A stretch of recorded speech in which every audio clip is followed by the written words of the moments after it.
లతా ఛానల్కి స్వాగతం. ఈరోజు మనం పల్లి చట్నీ తయారు చేసుకుందాం. దీనికి కావాల్సిన పదార్థాలు: పల్లీలు 1 కప్పు, నూనె 2 స్పూన్లు, పచ్చి కొబ్బరి ముక్కలు 1/2 కప్పు, ఉప్పు 1 టీ స్పూన్ లేదా రుచికి సరిపడినంత చూసి వేసుకోవాలి. పోపు దినుసులు 1 టీ స్పూన్, పండు మిరపకాయలు 7-8, పచ్చిమిర్చి కూడా వేసుకోవచ్చు, కరివేపాకు రెమ్మలు 2, వెల్లుల్లిపాయలు పొట్టు తీసినవి 5-6. ఇప్పుడు పల్లి చట్నీ ఎలా తయారు చేయాలో చూద్దాం. ఇప్పుడు స్టవ్ పై గిన్నె పెట్టుకొని అందులో ఆయిల్ వేసుకోవాలి. అది వేడెక్కిన తర్వాత పచ్చి కొబ్బరి ముక్కలు వేసి దోరగా లైట్గా వేయించుకోవాలి. అవి వేగిన తర్వాత ఒక బౌల్లోకి తీసుకొని పక్కకు పెట్టుకోవాలి. మళ్ళీ ఇదే మూకుల్లో పండు మిరపకాయలను వేసి దోరగా వేయించుకోవాలి.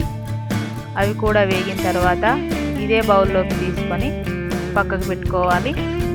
ఇప్పుడు స్టవ్ పై మరొక మూకుడు పెట్టుకొని అందులో పల్లీలు వేసుకొని అటు ఇటు కలుపుకుంటూ వేయించుకోవాలి.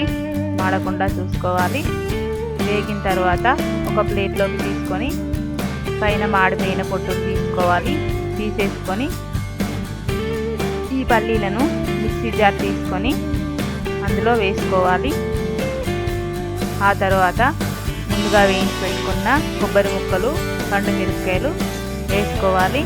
అలాగే వెల్లిపాయలను కూడా వేసుకొని బరకగా గ్రైండర్ చేసుకోవాలి. మీరు చూస్తున్నారుగా, ఇలా బరకగా గ్రైండర్ చేసుకొని అందులో ఒక చిన్న గ్లాసు వాటర్ పోసుకోవాలి. ఇందులో 1 స్పూన్ ఉప్పు వేసుకొని మరొకసారి మెత్తగా గ్రైండర్ చేసిన మిశ్రమాన్ని ఒక బౌల్లోకి తీసుకొని పక్కకు పెట్టుకోవాలి. ఇప్పుడు స్టవ్ పై మూకుడు పెట్టుకొని మరికొద్దిగా ఆయిల్ వేసుకొని అందులో ఆవాలు వేసుకోవాలి.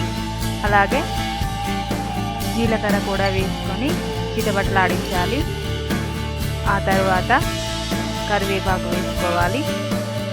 ఇప్పుడు అది వేగిన తర్వాత ఈ పోపును తీసుకొని ముందుగా రెడీ చేసి పెట్టుకున్న చట్నీలో వేసుకోవాలి.